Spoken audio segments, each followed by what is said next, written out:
નમસ્કાર મિત્રો, આજે આપણે અર્થશાસ્ત્રની અંદર આકૃતિના પ્રકાર જોશું. આપણે છેલ્લા કેટલાય સમયથી આલેખ વિશેનું ચેપ્ટરનો આપણે અભ્યાસ કરીએ છીએ, ઇન્ટરનેટના ઉપયોગ, ડેટા સીડી વિશે, બરાબર.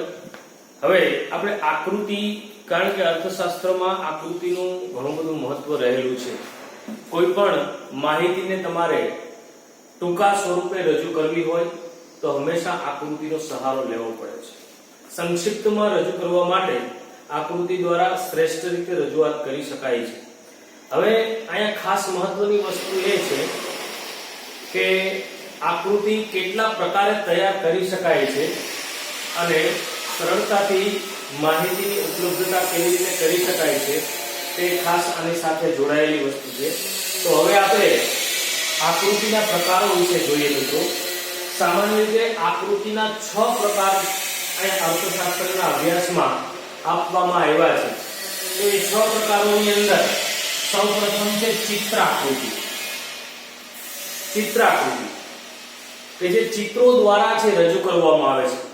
મિત્રો, ઘણી વખત એવી માહિતી આપેલી હોય છે, દાખલા તરીકે અમુક વસ્તુઓનું ઉત્પાદન, દાખલા તરીકે સમુદ્રમાંથી મત્સ્ય ઉત્પાદનનું આપણે ઉદાહરણ લઈએ, બરાબર. તો મત્સ્ય ઉત્પાદન દર વર્ષે કેટલું થાય છે એની માહિતી આપણે ચિત્ર દ્વારા, એટલે કે માછલીના ચિત્ર દ્વારા રજૂ કરી શકીએ છીએ. પછી દાખલા તરીકે કોઈ બીજી માહિતી, દાખલા તરીકે શેરડીનું ઉત્પાદન, તો શેરડીના ચિત્ર દ્વારા આપણે એનું વિગત છે, આંકડાકીય સ્વરૂપે છે રજૂ કરી શકીએ છીએ. એમ ઘણી બધી વસ્તુઓનું ઉત્પાદન જે થતું હોય છે તો એની આંકડાકીય માહિતી દર્શાવવા માટે જે તે વસ્તુનું ચિત્ર દોરવામાં આવે છે અને એક ચોક્કસ પ્રકારની આકૃતિ બનાવવામાં આવે છે, જેને આપણે ચિત્રાકૃતિ તરીકે ઓળખીએ છીએ. ત્યારબાદ બીજી આકૃતિ આવે છે છૂટાછવાયા બિંદુઓ અથવા તો વિકિરણ આકૃતિ. હવે આમ જુઓ તો મિત્રો, આંકડાશાસ્ત્ર અને અર્થશાસ્ત્રનો સંબંધ છે એ ઘણો બધો નજીકનો સંબંધ ગણવામાં આવે છે. આંકડાશાસ્ત્રનો અભ્યાસ કરતા હોય એટલે આપણે વિકિરણ આકૃતિથી પરિચિત હોય. વિકિરણ એટલે કે જુદા જુદા બિંદુઓને જોડતી આકૃતિ, જેને વિકિરણ આકૃતિ તરીકે આપણે ઓળખીએ છીએ. તો આવી આકૃતિ પણ અર્થશાસ્ત્રમાં અમુક માહિતી છે બિંદુઓ દ્વારા દોરવામાં આવે છે, બરાબર. વિકિરણ સ્વરૂપે છે દોરવામાં આવે છે, જેને આપણે વિકિરણ આકૃતિ તરીકે ઓળખવામાં આવે છે. એના પછી ત્રીજી આકૃતિ આવે છે સમય આધારિત અથવા તો અન્ય પરિબળ આધારિત રેખાકૃતિ. સમય, એ ખાસ કરીને સમય આધારિત જે આકૃતિ કહેવાય છે, બરાબર. તો આ સમયગાળા બે ચલ લેવાના, જુદા જુદા સમયગાળા, દાખલા તરીકે ભૂતકાળના અમુક વર્ષ, દાખલા તરીકે છેલ્લા 5 વર્ષ, તો 5 વર્ષની ચોક્કસ એક પ્રકારનો સમયગાળો થયો કહેવાય, બરાબર. તો 5 વર્ષની જો કોઈ આંકડાકીય એવી માહિતી હોય તો એને આપણે એના સ્વરૂપે છે દર્શાવવામાં આવે છે. ત્યારબાદ આવે છે વર્તુળ આકૃતિ. વર્તુળ એટલે આપણે બધા ખબર છે કે આને વર્તુળ કહેવાય, બરાબર. હવે વર્તુળ એટલે આપણે આમાં વિગતો એવી દર્શાવવાની હોય છે, દાખલા તરીકે છેલ્લા 2 વર્ષની આપણે માહિતી લઈ, બરાબર, કે ભાઈ 2 વર્ષમાં ઘઉંનું થતું ઉત્પાદન. તો દાખલા તરીકે એમાં પ્રથમ વર્ષે છે 15,000 ટન,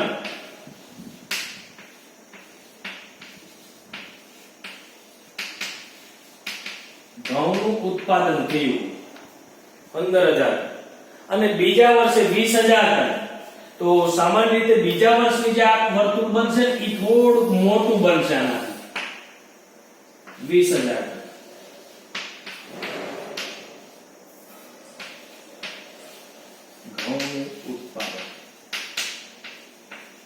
તો સામાન્ય રીતે પ્રથમ વર્તુળ કરતા બીજું વર્તુળ છે, ભલા જગ્યાનો આપણે થોડોક અભાવ છે એટલે થોડું નાનું આમ ઓળું જ રાખ્યું છે, બરાબર.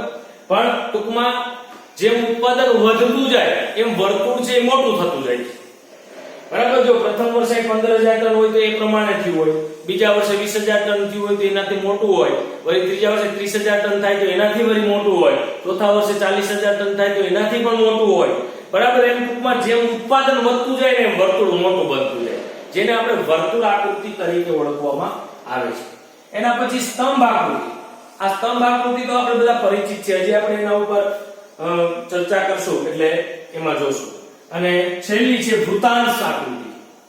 બરાબર, વૃતાંશ એટલે વૃત્ત વર્તુળનો અમુક અંશ, જેને આપણે વૃતાંશ તરીકે ઓળખીએ છીએ, જેને જુદા જુદા ભાગની અંદર ડિવાઈડ કરવામાં આવે છે. હવે મિત્રો આપણા અભ્યાસક્રમની અંદર આ ટોટલ 6 આકૃતિના જે પ્રકારો આપ્યા છે, એમાંથી આપણે જે આકૃતિના પ્રકારો જોવાના છે એમાં સમય આધારિત અથવા તો અન્ય પરિબળ આધારિત રેખાકૃતિ, સ્તંભ આકૃતિ અને છેલ્લું છે વૃતાંશ આકૃતિ. આ 3 આકૃતિઓનો જ આપણે ઉપયોગ કરવાનો છે. બરાબર, સમય આધારિત, સ્તંભ આકૃતિ અને વૃતાંશ આકૃતિ, આ 3ની આપણે ડિટેલમાં ચર્ચા કરશું, ઊંડાણપૂર્વકની ચર્ચા. હવે એમાં સૌપ્રથમ સમય આધારિત રેખાકૃતિ. હવે સમય આધારિત રેખાકૃતિ જે છે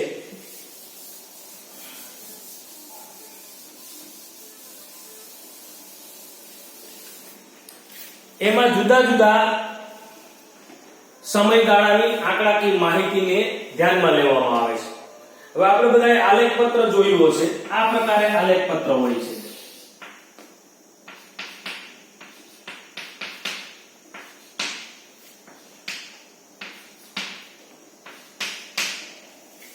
આ આડી ધરી ઓ x ધરી અને આ ઊભી ધરી ઓ y ધરી તરીકે ઓળખવામાં આવે છે.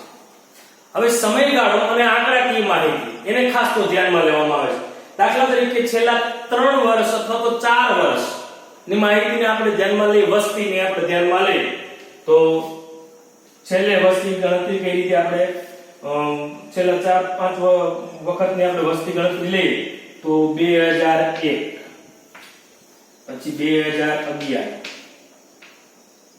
2011, પછી ભવિષ્યમાં આવશે 2021. બરાબર, હવે એમાં વસ્તી વૃદ્ધિ જે બતાવે છે, અહીંયા OY ધરી ઉપર આપણે વસ્તીની સંખ્યા દર્શાવવાની, અહીંયા દર્શાવવાનો સમયગાળો અને અહીંયા વસ્તી કાઉન્સમાં કરોડમાં. બરાબર, તો હવે આ વસ્તી ધારો કે 2001 માં 100 કરોડ હતી, 2011 માં 121 કરોડની ગણાય અને 2021 માં સંભવિત 140 કરોડ, આવી રીતના હોય. હવે સમય આધારિત રેખાકૃતિ આપણે રેખા માત્ર બનાવવાની છે. બરાબર, તો એના જુદા જુદા બિંદુઓને આપણે જોડવામાં આવે છે. એક અહીંયા બિંદુ કરવામાં આવે 100 કરોડ, પછી અહીંયા બિંદુ કરવામાં આવે છે અને એક અહીંયા બિંદુ કરવામાં આવે છે. હવે આને તમે બધા બિંદુઓને જુઓ તો આ એક પ્રકારની રેખાકૃતિ બની કહેવાય. બરાબર, કે જે જુદા જુદા બિંદુઓને જોડી અને એક રેખા બને છે અને એ ક્રમશઃ વધતો જાય છે. બરાબર, તો આ પ્રકારે છે સમય આધારિત રેખાકૃતિ તરીકે ઓળખવામાં આવે કે જેમાં 2 ચલની માહિતી છે ધ્યાનમાં લેવામાં આવે છે. હવે બીજી આકૃતિ જે છે આ પૂરી થઈ ગઈ. બીજી આકૃતિ છે સ્તંભ આકૃતિ.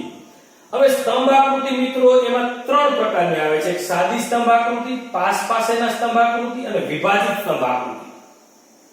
બરાબર, તો આ ત્રણેય પ્રકારો વિશેની આપણે ચર્ચા કરીએ.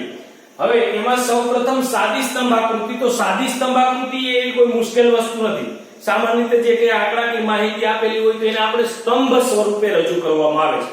દાખલા તરીકે એક વિદ્યાર્થી છે, એનું જુદા જુદા વિષયનું પરિણામ, દાખલા તરીકે નામું, આંકડાશાસ્ત્ર, અંગ્રેજી, બરાબર, ગુજરાતી, પછી વાણિજ્ય વ્યવસ્થા, સેક્રેટરીયલ પ્રેક્ટિસ, આ બધા વિષયોના જે માર્ક્સ છે એ માર્ક્સને તમે સ્તંભ દ્વારા છે દર્શાવી શકો છો. કે આ વિષયમાં કેટલા વધુ માર્ક્સ આવ્યા છે એ પણ દર્શાવે. આપણે અર્થશાસ્ત્રની દ્રષ્ટિએ લઈએ, દાખલા તરીકે એક કોઈ કંપનીનો નફો છે, જુદા જુદા વર્ષોનો નફો, એને આપણે સ્તંભ સ્વરૂપે છે દર્શાવવામાં આવે છે. જેમ કે આપણે હું તમને સમજાવું.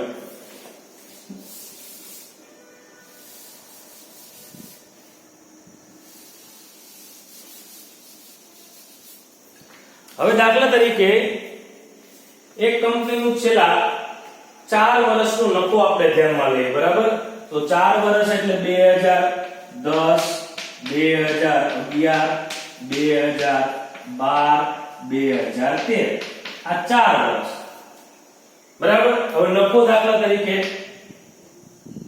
લાખમાં આ y ધરી ઉપર આપણે નફો લેશું અને લાખ રૂપિયા બરાબર. તો આ 50 લાખ 1 કરોડ બરાબર.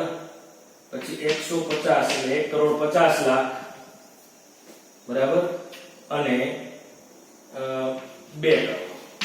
આવી રીતના નફો દર્શાવવામાં આવ્યો છે. હવે આને આપણે સ્તંભ અહીંયા વર્ષ OX ધરી ઉપર આપણે વર્ષ દર્શાવશું. હવે આને પ્રથમ વર્ષ એટલે કે 2010 વખતે નફો થયો અહીંયા 50 લાખ રૂપિયા બરાબર. તો આનો આપણે એક સ્તંભ બનાવવામાં આવે છે. આ એક સ્તંભ બરાબર. 2011 માં 1 કરોડ રૂપિયા નફો થયો હોય તો એનો એક સ્તંભ અહીંયા બનાવશું. આ બીજો સ્તંભ. પછી 2012 ની અંદર 1 કરોડ 50 લાખ નો નફો થયો હોય તો એને આપણે આ સ્તંભ વડે દર્શાવશું. અને 2013 માં 2 કરોડ જેટલો નફો થયો છે તો એને આપણે આ સ્તંભ વડે દર્શાવશું. હવે જુઓ મિત્રો, આ સ્તંભ જે છે તો એ જુદા જુદા સ્તંભ છે એ નફો બતાવે છે અને ક્રમશઃ દર વર્ષે નફાનો છે આમ જો તો વધારો થતો જાય છે. આ નફો ડાબી તરફથી જમણી તરફ ઉપરની તરફ વધતો જાય છે માટે નફો છે વધારો થતો જાય છે બરાબર. આમે આપણે જોયું કે પ્રથમ વર્ષ એટલે 2010 માં 50 લાખ થયો, 2011 માં 1 કરોડ, પછી 1.5 કરોડ, 2 કરોડ એમ નફો છે વધતો જાય છે ક્રમશઃ. તો આ સ્તંભ છે આપણે મૂળભૂત સ્તંભની છે. તો આ જુદા જુદા જે સ્તંભ આપેલા છે એને આપણે સ્તંભ આકૃતિ અથવા તો સાદી સ્તંભ આકૃતિ તરીકે આપણે ઓળખીએ છીએ બરાબર. તો આ પ્રથમ બીજા પ્રકારની અંદર પ્રથમ પ્રકાર. પછી બીજા પ્રકારની અંદર બીજો પ્રકાર છે પાસેના સ્તંભની આકૃતિ. હવે સેમ વસ્તુ સમજી લ્યો, આ મેં કોઈ એક કંપનીની માહિતી લીધી છે, એવી જ રીતના આની હારે બીજી કંપની આપણે લઈ લઈએ તો એનો બાજુમાં સ્તંભ બની જાય બીજો બરાબર. દાખલા તરીકે આ સ્તંભને જોડતો બીજો એક સ્તંભ અહીં મૂકી દો. આ પહેલી કંપની, આ બીજી કંપની. એવી જ રીતના અહીંયા એક બીજો સ્તંભ મૂકી દો. આ પહેલી કંપની, આ બીજી કંપની. એવી જ રીતના અહીંયા એક સ્તંભ મૂકી દો. તો આ પહેલી કંપની, આ બીજી કંપની. આ પહેલી કંપની, આ બીજી કંપની. તો આ બાજુમાં સ્તંભ આવે જેને પાસેના સ્તંભ. આ એક કોઈ કંપનીને આપણે માહિતી દર્શાવવી આલેખ ઉપર એટલે આપણે સામાન્ય રીતે સાદો સ્તંભ બનાવી શકાય, પણ 2 થી વધુ કંપનીઓ અહીંયા ઘણી બધી કંપનીઓ દર્શાવી શકાય, 2 થી વધુ પણ દર્શાવી શકાય બરાબર. જે ગ્રાફ પેપર અથવા તો એની મર્યાદાઓ પ્રમાણે બધું. તો આ પાસેના સ્તંભ કે જે 2 સ્તંભ નજીકના આવેલા છે, 2 કંપનીની એક જ સરખી એક જ પ્રકારના ચલ લેવામાં. દાખલા તરીકે બંને કંપનીનો નફો તો નફો જ ધ્યાનમાં લેવો, બંને કંપનીનું ઉત્પાદન તો ઉત્પાદન જ ધ્યાનમાં લેવામાં આવે છે. એટલે કોઈ પણ એક જ બાબતને ધ્યાનમાં લઈ અને કોઈ 2 ચલ વચ્ચેની માહિતીની સરખામણી છે પાસેના સ્તંભ દ્વારા કરી શકાય છે. એના પછી વિભાજિત સ્તંભ આકૃતિ. આ થોડુંક સાદી સ્તંભ અથવા તો પાસેના સ્તંભ આકૃતિ કરતા થોડુંક જુદું પડે છે. તો એને આપણે સમજીએ.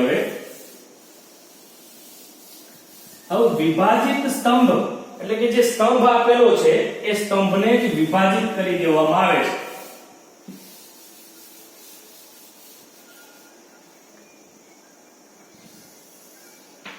વિભાજિત સ્તંભ આકૃતિ એટલે કે જે સ્તંભ આપેલા હોય છે સ્તંભને જ જુદા જુદા વિભાગોમાં યોગ્ય ગાણિતિક રીતે એને વિભાજિત કરવામાં આવે છે. દાખલા તરીકે 2 કંપનીઓ છે, કંપની X અને કંપની Y. આ 2 કંપની. હવે એના 2 સ્તંભ આપણે દોરીએ. 2 સમાનતાના ધોરણે જે સ્તંભ છે દોરવામાં આવે છે બરાબર. 2 સમાનતા. હવે આ સ્તંભ જે 2 આવ્યા છે એ 100% બરાબર ગણવામાં આવે છે. 100% બરાબર એટલે કે પૂર્ણ.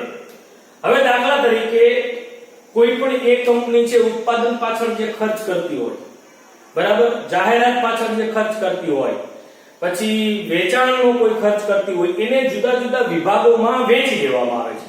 દાખલા તરીકે X કંપની છે એ ઉત્પાદન પાછળ આટલો ખર્ચ કરે છે, જાહેરાત પાછળ આટલો ખર્ચ કરે છે બરાબર, બાકીનો અન્ય ખર્ચ આટલો કરે છે. અને આમ જોઈએ તો આ 4 પ્રકારના ખર્ચ છે, 1 2 3 અને 4 બરાબર. તો આ 4 વિભાગ પડી ગયા છે, એક જ સ્તંભમાં જુદા જુદા વિભાગ પડી ગયા છે માટે આને વિભાજિત સ્તંભને વિભાજિત કરી દેવાનું. એવી જ રીતના બીજી કંપની હોય તો એ જે તે આ જ ખર્ચ કેટલા કેટલા કરે છે જે પ્રથમ કંપનીએ કર્યા છે, તો એ બંનેનું જુદું જુદું માપ છે જોવા મળતું હોય છે અને વિભાગો પણ જુદા જુદા. આ સરખું જ માપ આવે એવું જરૂરી નથી, બરાબર. અમુક કંપની જાહેરાત પાછળ આ કંપની કરતા વધુ ખર્ચ કરતી હોય તો એનો વિભાગ છે થોડો મોટો થાય, બરાબર.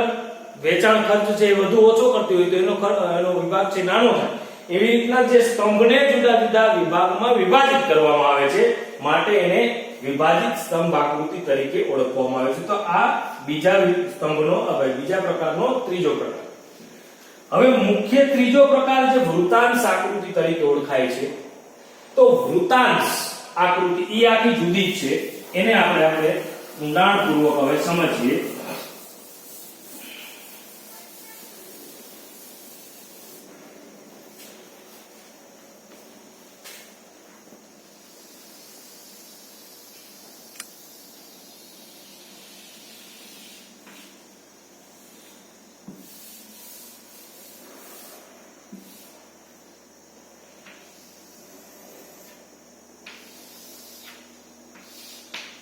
આ એક વર્તુળ છે,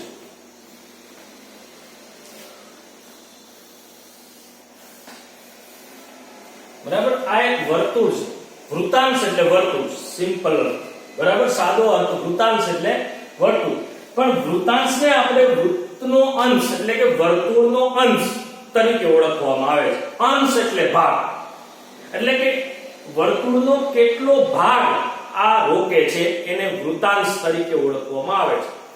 હવે સામાન્ય રીતે અહીંયા વૃત્તાંશનું એક સૂત્ર આપ્યું છે કે વૃત્તાંશ આપણે શોધવું હોય આખા વર્તુળનું વૃત્તાંશ એટલે કે દરેક વસ્તુ કેટલો ભાગ રોકે છે એમાં, દાખલા તરીકે પેટા મૂલ્યના છેદમાં કુલ મૂલ્ય ગુણ્યા 360.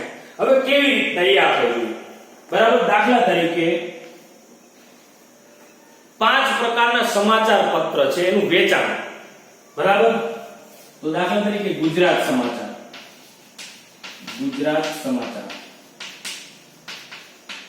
સંદેશ, લોકસત્તા, પછી જનતા, પછી દિવ્ય ભાસ્કર. તો આ 5 પ્રકારના ન્યૂઝપેપર છે. હવે આ વર્તુળનું ક્ષેત્રફળ છે ને એ કુલ 360 અંશ ગણાય. કોઈ પણ વર્તુળનું ક્ષેત્રફળ કેટલું ગણાય? 360 અંશનું ગણાય.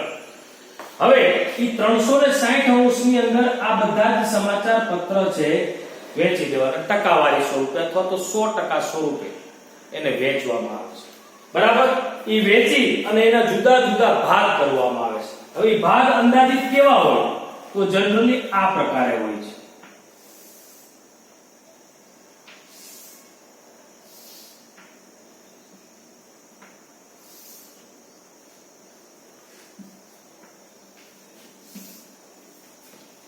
બરાબર. હવે અહીંયા ગુજરાત સમાચાર,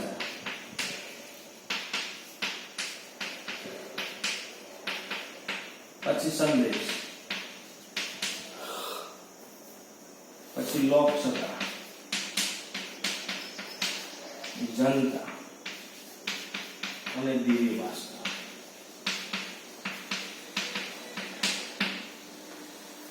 બરાબર. આ સમાચાર એનો મતલબ કે વર્તુળનો આટલો ભાગ છે દિવ્ય ભાસ્કર રોકે, આટલો ભાગ છે આટલું ક્ષેત્રફળ છે ગુજરાત સમાચાર રોકે, આટલું ક્ષેત્રફળ છે સંદેશ સમાચાર રોકે, અને આટલું ક્ષેત્રફળ છે લોકસત્તા, અને આટલું ક્ષેત્રફળ છે જનતા. બરાબર. તો આ બધાનું અહીં સૂત્ર દ્વારા એની કિંમત મેળવવામાં આવે છે, પછી એના ભાગ પાડવામાં આવે છે. ટૂંકમાં મેં એમ કરી નાખ્યું છે, પણ એના સૂત્ર દ્વારા એનું કુલ મૂલ્યમાં દર્શાવેલું હોય છે. મૂલ્યને આધારે એનું ક્ષેત્રફળ શોધવામાં આવે છે અને કુલ વર્તુળનું કેટલું ક્ષેત્રફળ રોકે છે અથવા તો કેટલો ભાગ રોકે છે, કેટલો અંશ રોકે છે, એને આપણે વૃત્તાંશ તરીકે ઓળખવામાં આવે છે. તો મિત્રો આટલા પ્રકારો એ આકૃતિના છે ગણી શકાય છે. ધન્યવાદ.